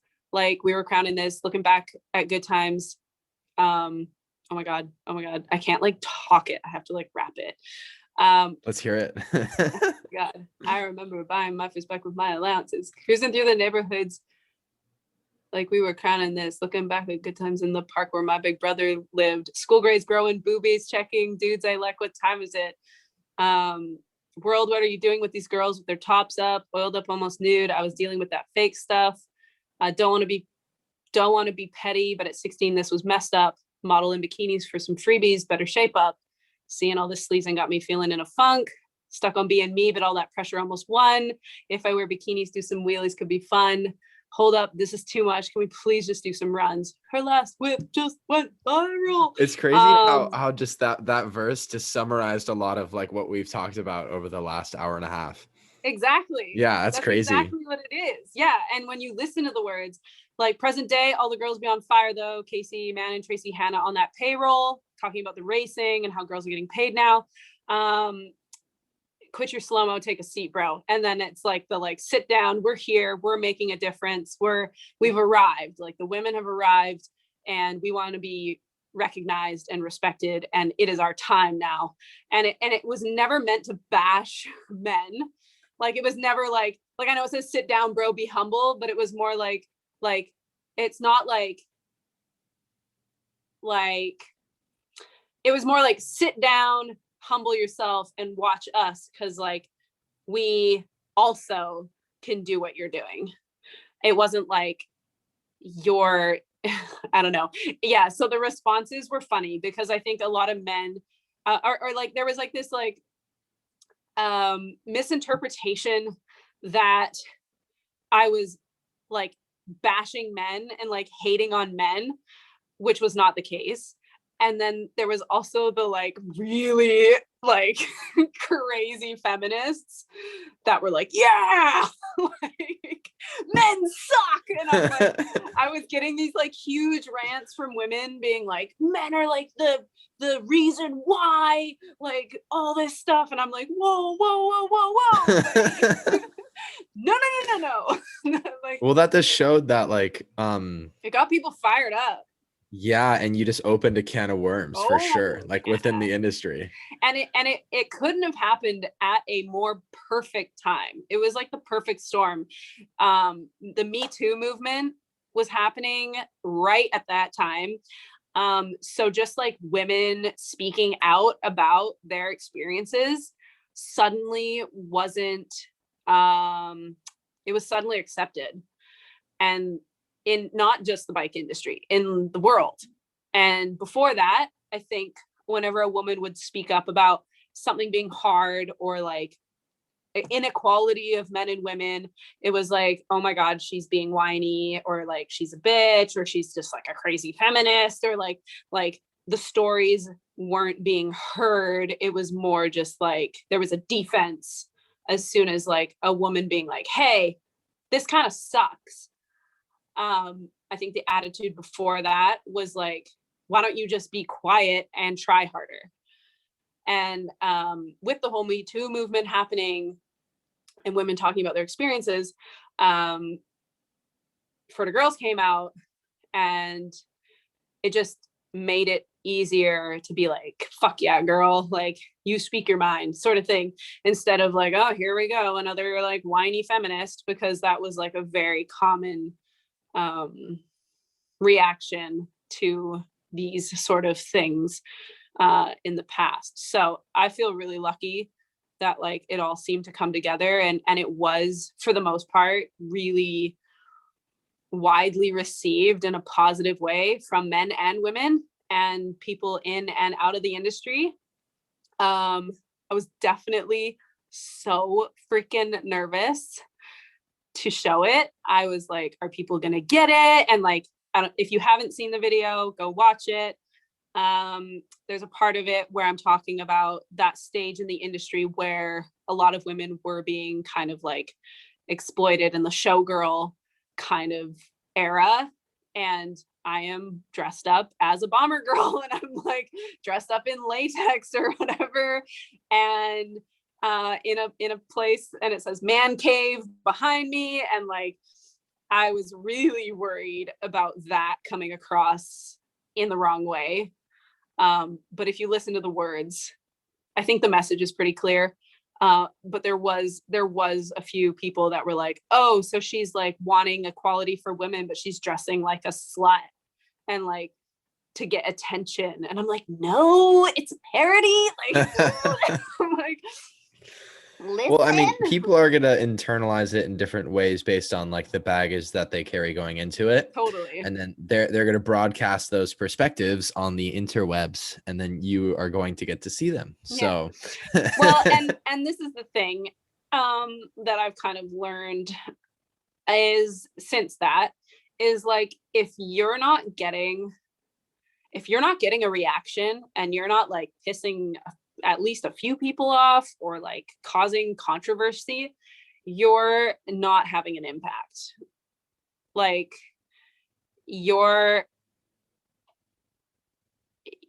anytime you step outside of neutral, you're going to be met with controversy and opposed opinions. And I think if you have an opinion and a strong opinion, you're always going to be met with an opposing view, whether that opposing view is right or wrong. I don't think there is like a right or wrong in a lot of cases, but it's like, if you just stay in that neutral ground and try and not make waves, I mean, your message is void. Like, you don't have an impact if you play it safe. And Damn, I that's don't think, deep. yeah, and I don't think we didn't play it safe. It was the scariest thing I've ever done. It was the most vulnerable I have ever felt by far, by saying this stuff out loud, because it's stuff that I've been wanting to say for years, but been too afraid to say it. And wrapping it up in comedy, I think was a really good way of doing it. Yeah, and it worked out. Now there's like over 2.3 million views of it on YouTube. So you're killing it.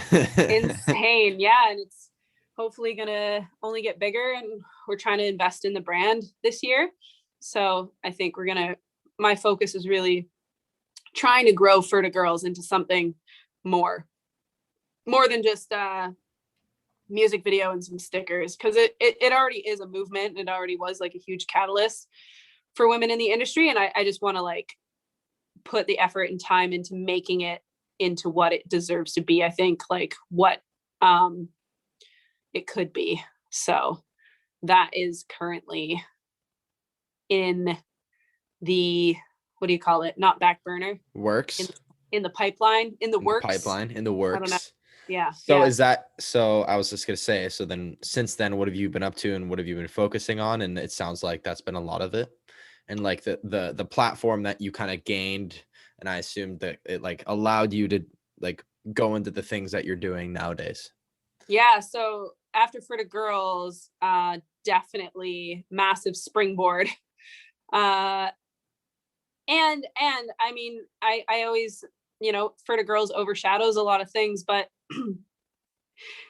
I also came out with Intersection, which was the Red Bull film, and it won Best Mountain Sport Film Award in the Banff World Tour Mountain Sports.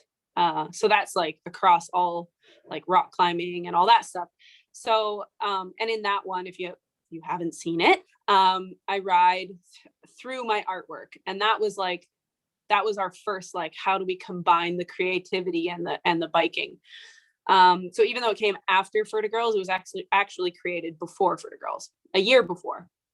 But anyways, that was an extra boost, because it was like, you didn't like Ferta Girls? Well, here's something else. And it was like a more serious, deep, artistic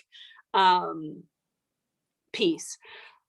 I'm always striving for more, and I'm always, like, you got to stay on your toes, and I'm always trying to figure out new ways to reinvent myself. But as far as, like, I get paid to ride my bike and travel the world and be creative and come up with concepts and ideas. And if I have an opinion or I have something I want to talk about, I can use my riding and my art to convey that message. Or like, if I want to push myself and scare myself, I can, go to my sponsors and be like for my India project, I'm like, I want to go ride and bike pack in the Himalayas for 15 days. And Free Hub's like, yes. And Camelback was like, yes. And like made like a whole project out of that. And so like, for sure, like, man, I try and put this in perspective as well, because it's so easy to become, like the perfect waves. It's so easy to forget how grateful you should be for what you're living. And yeah, I just try and think back on like me in high school, and like, what would I do if someone came up to me, 18-year-old me, and was like, you're going to be a professional free ride adventure mountain biker who gets to choose where she goes and what she does and who she works with. And you're going to get paid the same amount of money as your brother, who's a geotechnical engineer. And you get to be with your friends and you get to paint and you get, you have this.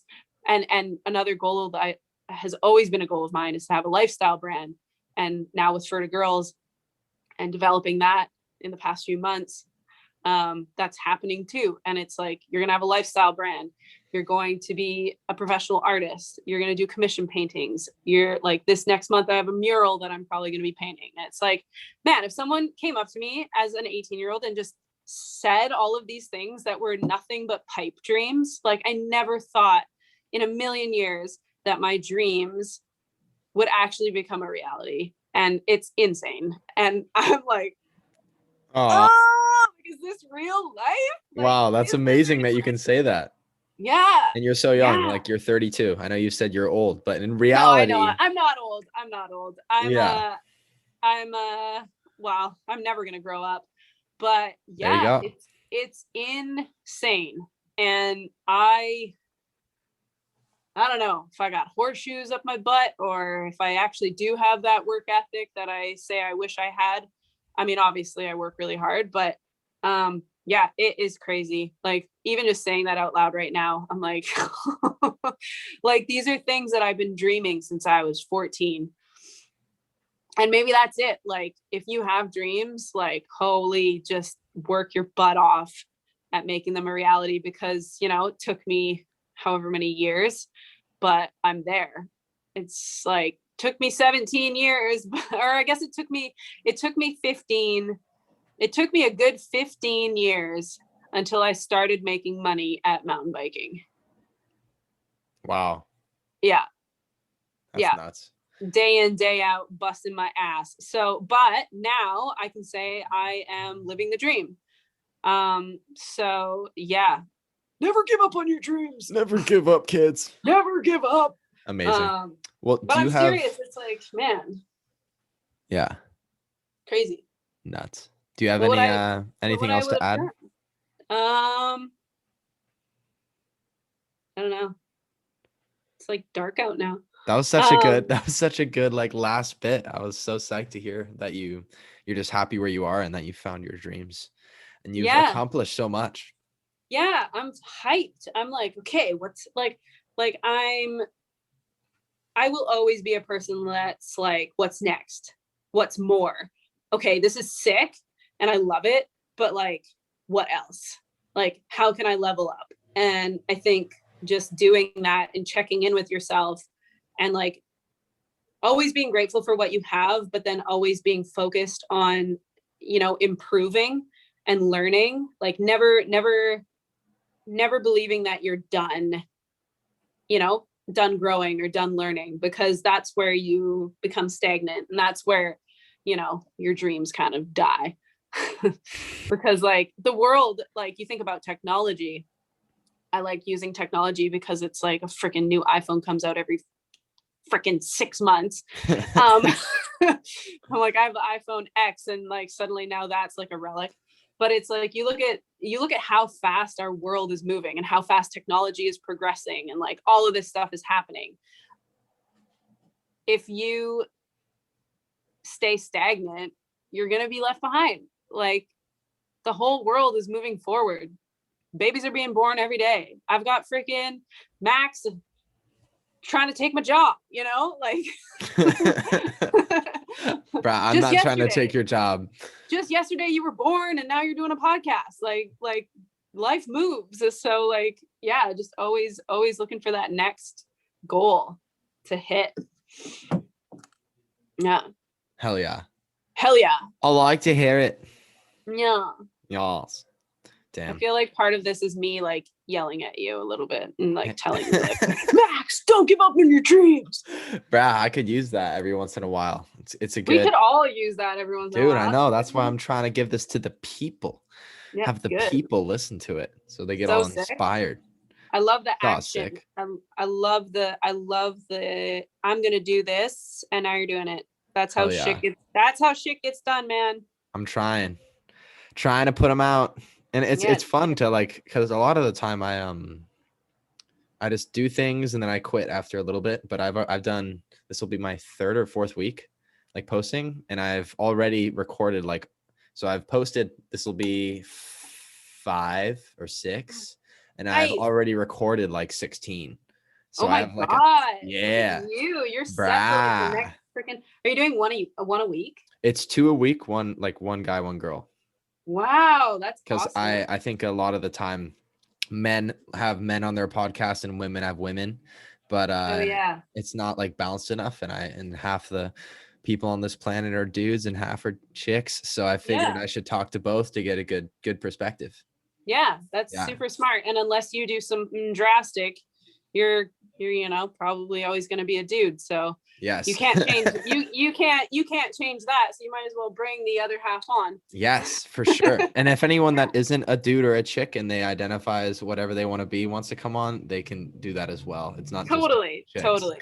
I know. I actually like, this is like a whole other podcast, but right before I came on here, we were talking about interviews. I was talking to a friend, and nothing to do with you or this. But it was like just my opinion on being asked, like, so what is it like to be a girl in the industry? And it's like a whole other topic, but it's like so many of it's like a kind of a running joke with like female athletes. It's like our least favorite question. And I just made the point of like, man, there's so many different like pronouns and gender associations and like non-binary and like LGBTQ plus, and it's just like, why are we still talking about like being a female? Like it's like Just we let should me be do me, brah. yeah, it's like we should be talking about like when we interview women, like we should be talking about like, skills and like how did you get to like you did a very good job today. Just like Thank you. questions you would ask a dude, like how did you get into this sport? What challenges did you face? What do you find hard? What do you find easy? How do you, like, and I find so much of these interviews are wasted just asking how it is to be a woman. And it's like, I don't ask you how it is to be a man. Like, you wouldn't ask a man, like, so what's it like having a penis in the sport? Like, like, it's just weird. Like, when you switch it around, it's like, yo, that's just like awkward. Yeah. So yeah, No, true. I'm like so happy to have sat with you because yeah, and that's like the whole thing. It's like you don't have to ask me what it's like to be a woman, but you just ask me how I'm doing, and automatically what comes out of my mouth is what it's like to be a woman because I am a woman, and that's it. You don't have to like point out the fact that I'm a woman. Yeah. No, that's totally true. And I think it's good for like you said, a lot of the people in this industry and all of them, it's all like you said about what's it like being a woman. So I need that too sometimes because naturally, for example, I'm like, oh, I need like a man and a woman on, but it's like, well, if it's just like that, then it's just a person and I don't know. You could go like super deep into that, but totally. It's like you need a man and a woman for sure. But then it's like, oh, what do I ask the woman? And it's like, well, you ask her the exact same things as if they were a man. And the whole topic that I was around this was because a photographer, a female photographer, was, saying how she was frustrated about like representation in the industry and stuff. And I'm like, this is something that like I want to challenge you with is like, if you were to if you were to interview a female photographer, it's like ask her questions about her settings, how she got into photography, not as a woman, just how she got into it, and like never bring up the fact that she's a woman.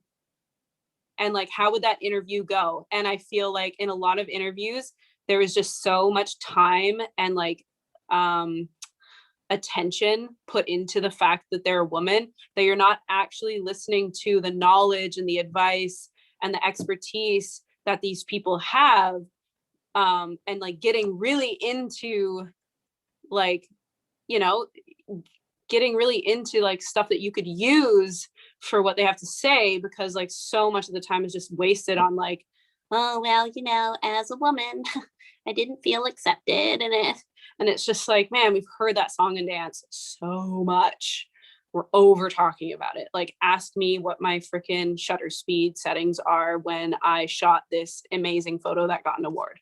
Like, ask me that. Like, let me teach you something. Yeah. Well, I'm happy I'm learning from you that I need to have. And I mean, I'm totally guilty about like having that. We Like, all are though. yeah, true. It's not anyone's fault. It's just the way it's been, you know. But you're young. You have the power to change, the power of change. Be the change. Create what you want to be a part of. Be the change. Be the change you want to see in the world. But yeah, you did awesome. I love talking to you. This was really great. And best of luck in all of your future endeavors. Well, thank you. You as well, Michaela. I rate you Miss Ghetto. a 10 out of 10. Wow, I did it. I talked to an influencer and I got her approval. Instead of a 5 out of 10 like at SGC. Yes, I'm glad I've improved. Thank you so much. You're way less sketchy on the mic than you are on the bike. Hey, wow, wait, that's a great bio. Less sketchy on the mic than on the bike. That's sick. Yeah. Well, thank you for that. That's a I good give one. you permission to use that. You're good with all those sayings. I need to put that on a t-shirt. Yeah. Wow. Hooks, you know? Catchy hooks. Catchy hooks. You'll see IFHT stickers of that next week. No. Oh, there you go. Well, Yeah. sweet. Have a freaking great day. And thank you so much for talking to me for so long. I really appreciate Yeah, your time. And I no hope the worries. people listening to this can learn something from it, and they can DM Michaela, I assume. I don't know if that's Yeah. allowed. At Michaela Gatto. It's allowed. I might not answer, but it's allowed. There you go. It's allowed. Sick. All right. Well, thanks again, Michaela. Have a great one. No worries. Have fun Appreciate it. editing. You. Bye. Bye. Bye.